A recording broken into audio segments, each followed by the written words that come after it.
Okay, this is the A380 and it is about to leave, so this should be an interesting one. So it's just been pulled out. It's been sitting at gate B3. So the Qantas came in about 10 minutes ago and went around that side. But this is the Singapore Airlines A380.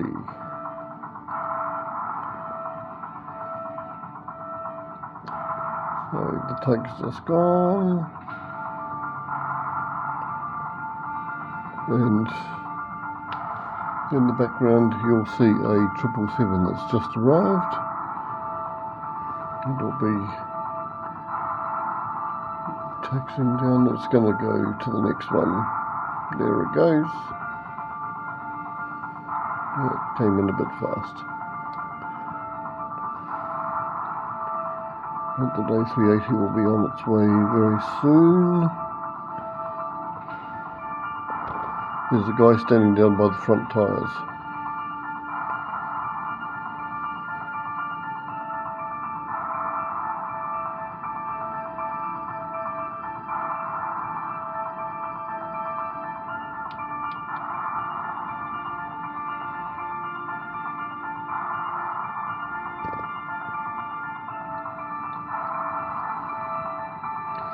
So this is a similar plane to what we flew in to Singapore in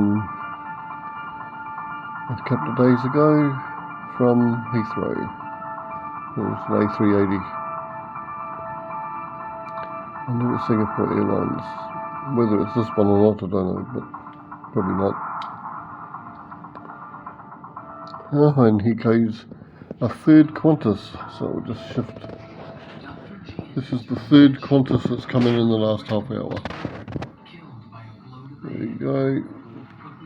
Touchdown.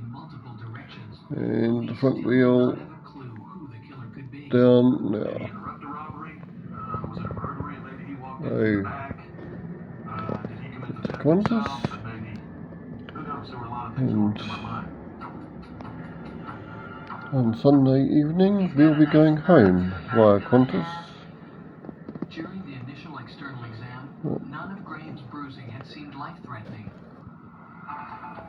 But after discovering evidence of a fatal head injury in the He'll disappear around that side of the building, as far as I know.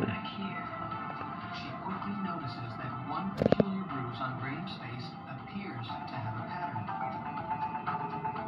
Very small Okay, so with then parallel linear contusions. let These that parallel disappear linear contusions were also found because on the other Singapore is parts of starting his to move body, as his well. lower abdomen, on the back of his arm near his wrist. It's a pattern So, that Dr. G okay, we'll shift back to this one. Like taking a pattern at the bottom. That's what you're going to find at the bottom of the shoe. There you go.